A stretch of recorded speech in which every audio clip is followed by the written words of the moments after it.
নমস্কার। প্রাথমিকে ৩২,০০০ চাকরি বাতিল মামলার যে আগামী শুনানির ডেট যেটা দেওয়া হয় সেটা হলো ১৮ই জুলাই ২০২৫। দেখতে পাচ্ছেন নেক্সট হিয়ারিং ডেট ১৮ই জুলাই ২০২৫ শুক্রবার।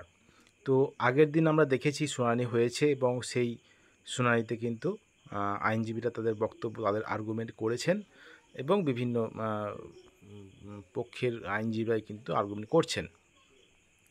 তো বিষয়টা হলো কী হতে পারে, কী হতে চলেছে এই নিয়ে কিন্তু সবাই উৎকণ্ঠায় পড়ে আছেন যে কী হবে।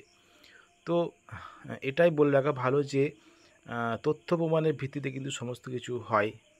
যার যে পক্ষের যে তথ্য প্রমাণ যত জোরালো হবে সেই পক্ষেই কিন্তু রায় যাওয়ার সম্ভাবনা। তো দেখা যাক, আগামী পরশু কিন্তু আর্গুমেন্ট করবেন সব পক্ষেরই আইনজীবীরা। তো যেটা বিষয় যে অনেক দিন ধরে কিন্তু এটা চলছে, ২০২৩ সাল থেকে কিন্তু এই কেসটা চলছে এবং বেঞ্চ কিন্তু পাল্টেছে আরও আগে। তো এই যে কেসটা, সেই কেসটা কিন্তু খুবই, এই যে কেসটা কিন্তু খুবই গুরুত্বপূর্ণ যে ৩২,০০০ শিক্ষক শিক্ষিকার চাকরির বিষয় এটা কিন্তু কম গুরুত্বপূর্ণ নয়। তো এই কেস কবে মিটবে?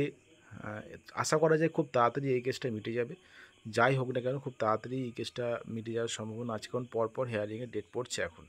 যেটা দেখে আসছি গত ১ মাস ১.৫ মাস ধরে পরপর হেয়ারিংয়ের ডেট পড়ছে এবং অনেকক্ষণ ধরেই কিন্তু শুনানি পর্ব চলছে। তো দেখা যাক কি হয়। একটা কেসের রায় ঘোষণা করা বা সেখানে অনেক শুনানির দরকার আছে এবং অনেক তথ্য প্রমাণের কিন্তু দরকার আছে কোনো কিছু রায় দিতে গেলে। তো সেই পর্ব, সেই প্রক্রিয়া কিন্তু চলছে। তো আগামী পরশু অর্থাৎ ১৮ই জুলাই কিন্তু পরবর্তী শুনানির ডেট আছে।